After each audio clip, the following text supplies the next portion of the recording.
Hey, it's not really my place to comment on this sort of thing because I wasn't there, but I just wanted to warn everybody, I don't want this Alec Baldwin shooting to become a political football. And because I know he has a reputation for being a little bit liberal. I don't know to what extent, but accidents do happen, and this sort of thing has happened before on the sets, particularly, with Brandon Lee. And then back in the 80s, it happened with, what's his name?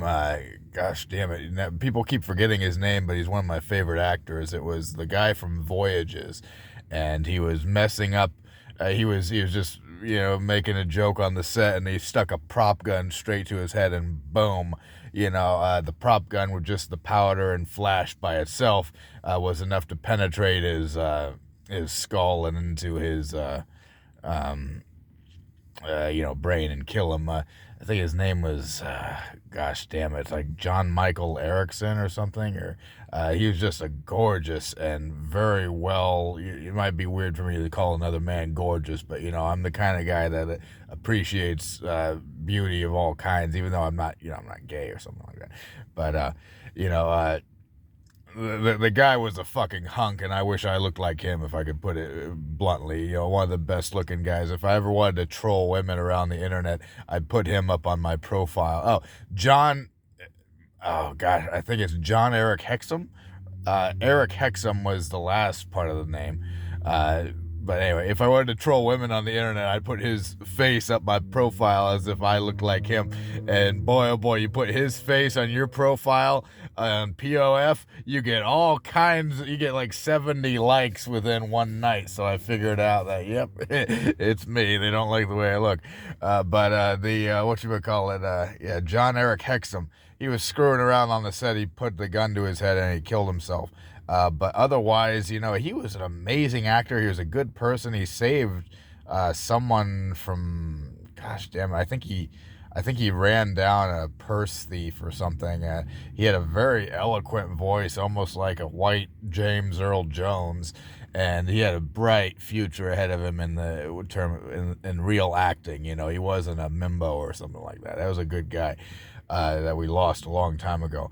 And then Brandon Lee, it was a low budget, comic book movie with the kind of a horror slant, not an actual horror movie. A lot of those guys are a little more responsible, if it had been. But it was a comic book movie, kind of a dark comic book movie, went on the filming of The Crow, and somebody tried to alter a real bullet, which left a little bit of just enough metal in there to form a live round, and it killed Brandon Lee, who also had a bright future ahead of him. Everyone wanted him to be a new, leading man, and The Crow is actually probably going to be his breakout role. So with the Alec Baldwin shooting, the only thing I want to draw attention to is that, when I was at the Battle of Little Bighorn reenactment, I was taught that you never aim a gun at someone. You aim it at the sky or just to the side or something. Even though it was a blank and everything, he told me kind of point it a little ways upward. And so with Alec Baldwin shooting, the only thing that I think he may have been responsible for is, he pointed it at someone, and I guess I don't really want to. I don't want to speculate any further because I'm not there. Because Alec Baldwin is a great actor, regardless of his politics, and being a great actor doesn't necessarily give you justification to fuck around and kill someone.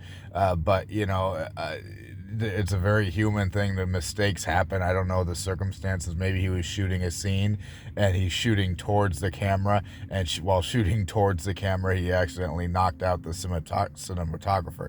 The only other thing that he might have done is, I fear he might have been screwing around on set, but I don't know that, and I can't say that.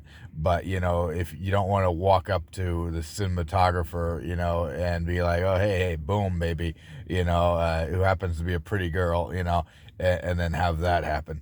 So, safety on all kinds of filming locations is a must. The big thing that, gosh damn it, like I said, I don't want to make it a political football here, but it's just kind of interesting, kind of like with the Twilight Zone. There's some people who are a little more politically liberal and they speak out against certain things and then they end up shooting someone or they end up being unsafe on a set and then people die.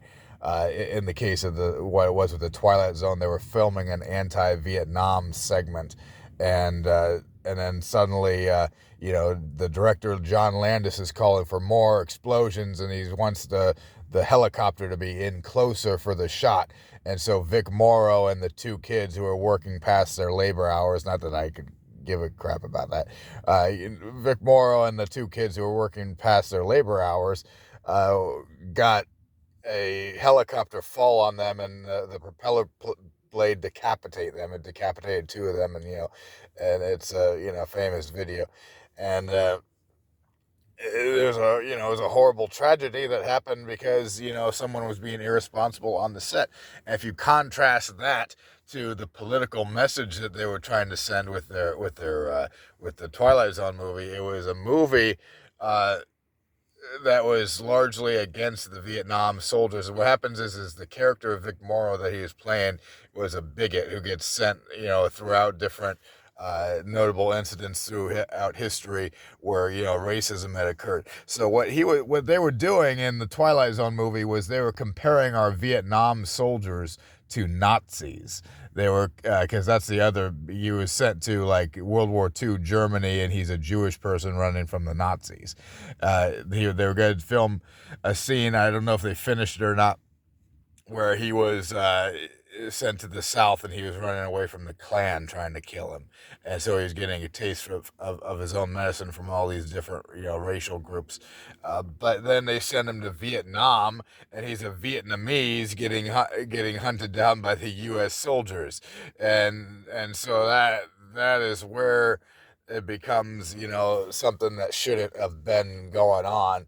And then, of all things, you're accusing our men of being baby killers, and then suddenly, you call for a shot that's very dangerous, and the helicopter comes down on the three actors, and you kill them. You not only kill Vic Morrow, who is the white guy that you were vilifying, but you kill the two kids who are also Vietnamese. So, with Alec Baldwin being kind of liberal, and like I said, I don't want this to be a political football, but I guess this is the part of the video where I'll make it like that. You know, right now the Democrats are very against guns, but you got guns all over the movies. You got bullets being sprayed everywhere, often without consequences, in like things like Transformers and everything. And I'm not calling for a restriction to guns, but like you say, you watch things like Iron Man and you see movies where like the bullets don't even affect the heroes and stuff like that. It's a very alarming precedent because back when I was a kid, I watched Child's Play 3 was my favorite Chucky movie where he's in the military camp and he loads the paintball guns with live rounds and he kills people, and these kids, they die like a very brutal death. And sometimes you see the horror actually tells you, hey, don't do that. Maybe a little gun safety. On the other hand, there was also a group of kids who tortured this one kid while making like mimicking Chucky's voice and saying, "Ha, this is Chucky." That was a horrible incident, and that's something I never want to hear about. So, if you ever, just to be honest about sometimes people in real life doing things, I don't know, taking some inspiration from the movies. It does happen every now and then, and the filmmakers probably don't want you to know about it, but it does happen, and it's not necessarily that they always caused it necessarily, but everybody watches movies, and if you're kind of inclined in that behavior, then maybe you might be watching similar movies. The one scene, there was a serial killer who watched RoboCop 2, and he was already killing people, but then he got inspiration after watching RoboCop 2, and he mimicked that scene where Officer Duffy gets cut up straight down the belly, like from the neck to the belly, and so he copied that scene to recreate it on one of his victims. And like I said, these are things I don't want to know, and these are things I didn't particularly want to share. I actually started this video to more or less warn everyone about bringing politics into this sort of thing because, but at the same time, Baldwin, I don't I don't want to say he's asking for it because he has a right to his political views. I'm not really necessarily so offended by his uh, parodies of Donald Trump because that's something that should have happened for every president, including Obama. If Saturday Night Live was honest, they should have been parodying Barack Obama just as hard as they were Trump. But Saturday Night Live, like it says, is a comedy show. The president is the butt of jokes as soon as he becomes elected office, unless you're Barack Obama and people are afraid to criticize you because because you're the first black president and they don't want to make any jokes about you because of his ethnicity or something like that. That's it just means that you have a comedy freeze of people not making jokes about this particular president because either they support his politics or they're afraid of the racial implications or the political implications, because in most cases a lot of people in the entertainment business are quote unquote liberal, whatever the hell that means. I don't know, but I don't know how they justify themselves as liberal sometimes, because sometimes they don't, like how far to the left are they, how involved in politics are they, just saying that, I don't know. But there's a lot of good, honest conservatives, a lot of good, honest liberals, I want to say. They get on my nerves sometimes, like with Michael. I used to very vociferously support Michael Moore. Nowadays, I can't see eye to eye to even have as much empathy for as many of their issues, even though I'm kind of a psychotic Republican, and I kind of stopped being Republican, to be honest. I want to reaffirm that I'm kind of trying to get out of politics and stop thinking about politics. And the reason for that being is because sometimes the conservatives will set like a false precedent. They'll try to be living a lifestyle that maybe it's because the world targets them and tries to damage what they set out to be.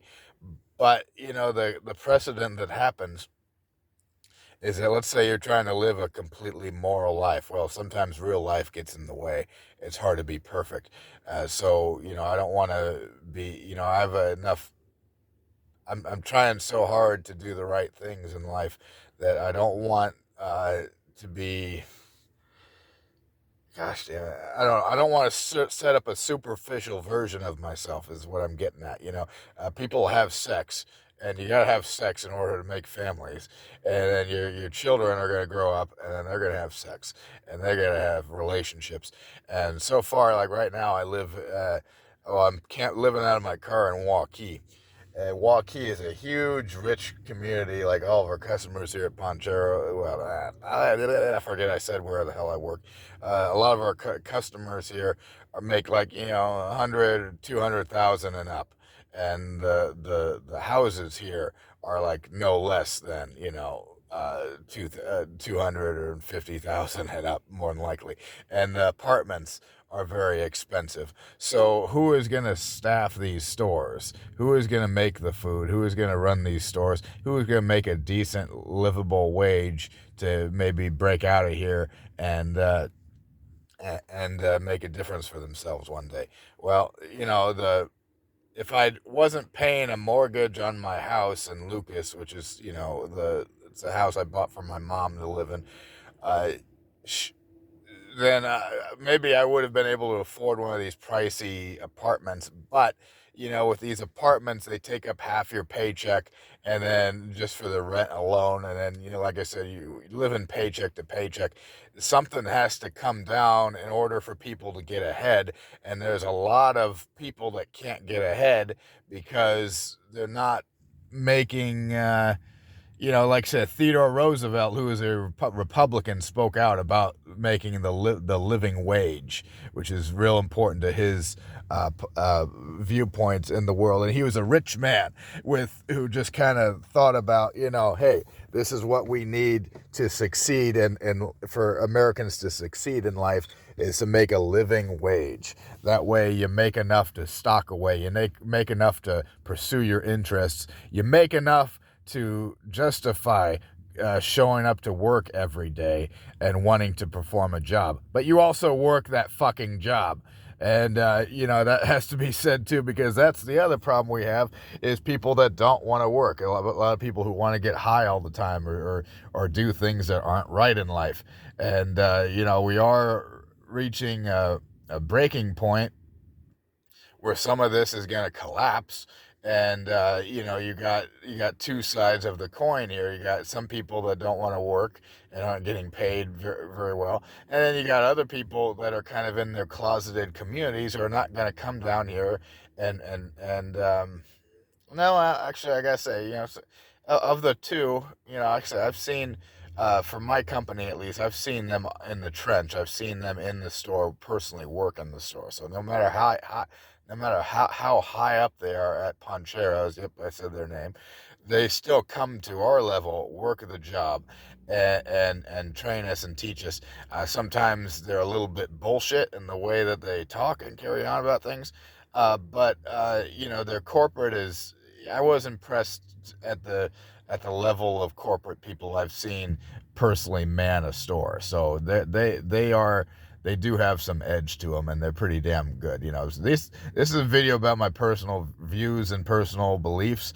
Whether you agree with them or not, you can go fuck yourself. It's called freedom of speech. I know I probably sign a little paper that says that I'm not supposed to really talk about the company or post things on Facebook. Like you said, go. I want to say go below me, but it better be someone. It better be an attractive female if I ask for that. Be careful what you ask for. It's like sometimes when I say things, even as a joke, I think about the literal implications there.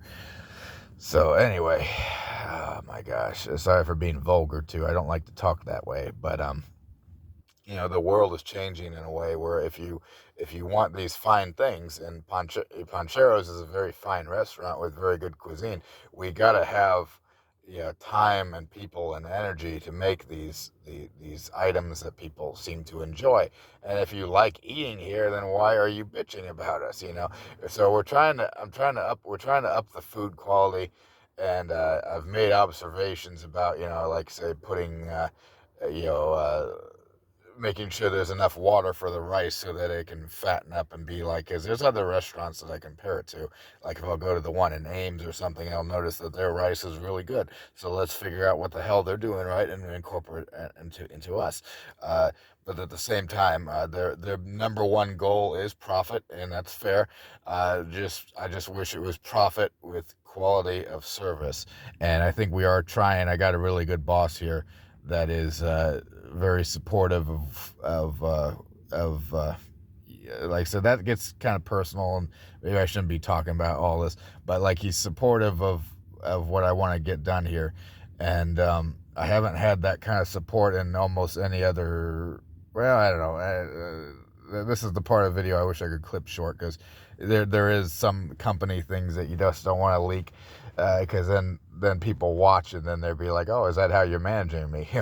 But there's a lot of really great things going on in just this little store, and a lot of things that I haven't quite been able, because this is second or third time I've been a manager in charge of people, and the experience has been very good. I've had full cooperation from the crew and full cooperation from the management. So I'm in a really good place right now. It's just that, like I said, the way the world is changing, this is something for all stores. We got to make sure to take care of people on both ends. You got to respect private property. Don't be jealous of the rich and making these stupid riots and so on. At the same time, you got to be considerate. Where are the people working for you going to live? Are there going to be houses for us? Can we find some $50,000 homes somewhere? These things are, help make people comfortable and, want to live and work here in the United States of America. I come from some people that all went overseas. They got their college degrees and then they traveled to some other country or some other state, and that's where they live now. Two out of three of them live in another country, and one of them just lives kind of still in America, but in different parts of America. And without judging them, don't know if I want to have anything to do with some of them anymore because of the way that, like, we're very different in many ways. And, they chose a different path in life, and they never kind of respected mine, or, my way of doing things. Or maybe they gave me support when I was younger. I didn't make a buck off of it, but, I am the more, you know, uh, actually, I don't want to make that political. Like I said, I didn't like school. I never wanted to go to school. I did a whole lot of other things with my life that have nothing to do with school. And right now, I'm kind of, you might say I'm reaping the consequences, but I'd probably do the same thing again. And this is my way. This is the old way. This is the American way. And you can go fuck yourself. Thank you.